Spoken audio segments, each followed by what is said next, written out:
2007. Año que adoro por múltiples razones.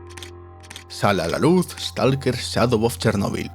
Shooter en primera persona de mundo abierto con fuertes elementos RPG.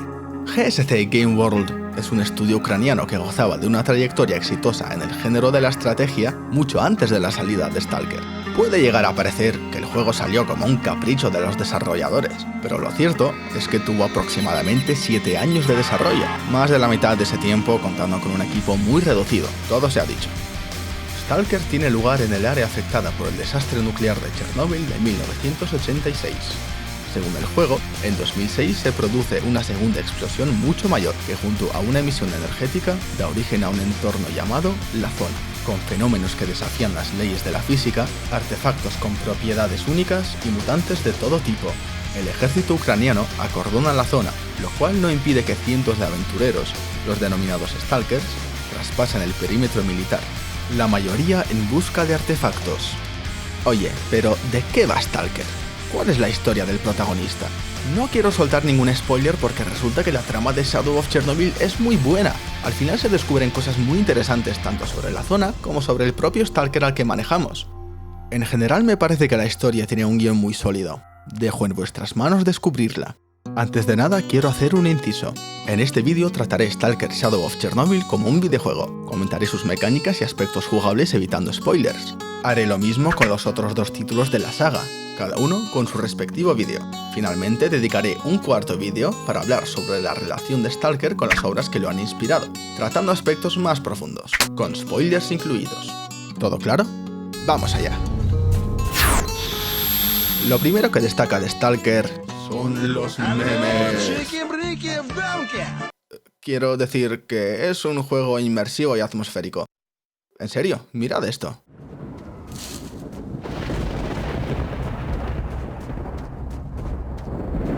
La causa no es solo que visualmente haya envejecido muy bien. El mundo al que jugamos está vivo, y todo se siente como un ecosistema. Las diferentes facciones se atacan entre ellas ganando y perdiendo terreno sin que tengamos que intervenir necesariamente. Los mutantes cazan en grupo y se alimentan de cadáveres. Las distintas formas de vida salvaje luchan entre ellas. Muchos títulos de mundo abierto llenan el mapa de objetivos, fortalezas que liberar, aliados que rescatar y esperan sentados al jugador. Es un sistema que funciona bien para transmitir sensación de poder. El jugador es el único que crea impacto real en el mundo y causa los cambios en el mapa, casi siempre de forma permanente. Sinceramente, creo que esta idea de fantasía de poder se ha sobreexplotado. Ubisoft. En cambio, la zona no espera. Los combates se producen sin tenernos en cuenta. Puede venirnos de perlas para pasar desapercibidos o puede que el vencedor sea una facción hostil hacia nosotros y ya no podamos pasar por ese punto sin pegar tiros. Ni siquiera los cambios en los que intervenimos nosotros son permanentes.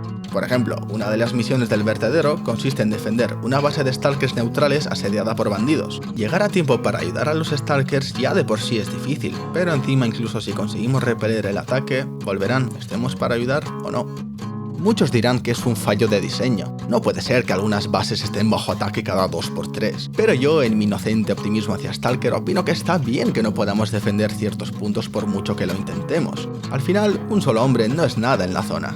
Este mundo abierto tiene sus fallos, desde luego. Innumerables bugs, algunos llegan a afectar misiones secundarias importantes, a veces los NPCs mueren de formas absurdas. Pero ¿sabéis qué? Los juegos más recientes de Bethesda, con casi una década de diferencia, sufren de lo mismo incluso teniendo más presupuesto y un equipo mucho mayor. No intento justificar Stalker con fallos ajenos, pero creo que hay que reconocer que estos errores se han producido llevando a cabo un proyecto valiente e innovador, y además de abrir puertas a virtudes únicas de Stalker, son fallos que le dan cierta personalidad. Pero también hay errores sin ninguna justificación. La PDA es liosa y su mapa a veces actualiza mal los objetivos.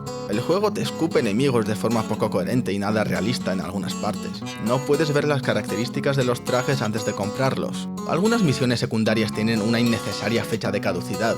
El sonido es pobrísimo en algunos aspectos.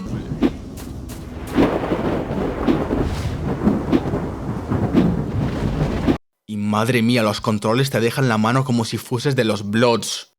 Seguramente me dejaré cosas en el tintero. En fin, volvamos a lo bueno. Los tiroteos son complicados. Los enemigos nos alcanzan desde lejos. Las armas no son muy precisas a excepción de las que se consiguen cerca del final, y en cualquier momento podemos morir por una ráfaga enemiga bien colocada. Además, los enemigos no son estáticos, intentan flanquearnos en todo momento, con lo cual hay que saber cuándo abandonar la cobertura.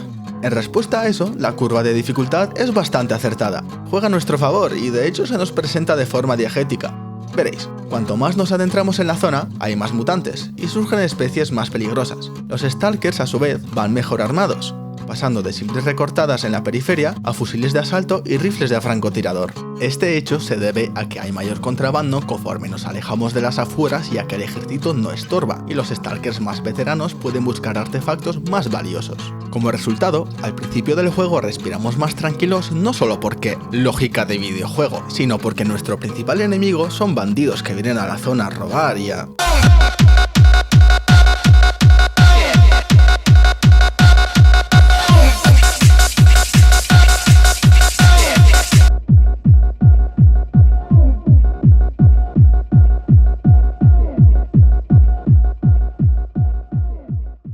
En cuanto a los mods, por supuesto, hay un centenar de mods interesantes para Stalker, pero la verdad es que no puedo recomendar ninguno porque se alejan de la esencia del juego con los elementos que introducen. Lo primero que aconsejo es jugar el juego original. De hecho, es un consejo que se aplica a cualquier juego. Primero el original, para ver exactamente qué trabajo han hecho los desarrolladores, y después mods, por si quieres contenido nuevo. Ah, importante. Noches y laboratorios subterráneos. Vais a pasar miedito. Las noches en la zona son muy oscuras y repletas de sonidos que causan paranoia. Los laboratorios a su vez son pura tensión. Espacios cerrados, luz escasa, sonido aterrador. Sabes que a la vuelta de la esquina hay algo, porque lo has escuchado gruñir. Te encuentras con un campo de anomalías sobre las cuales no puedes avanzar a menos que guardes la arma y empieces a lanzar tornillos para ver por dónde puedes pasar. Crees haber determinado una ruta segura. Y de pronto...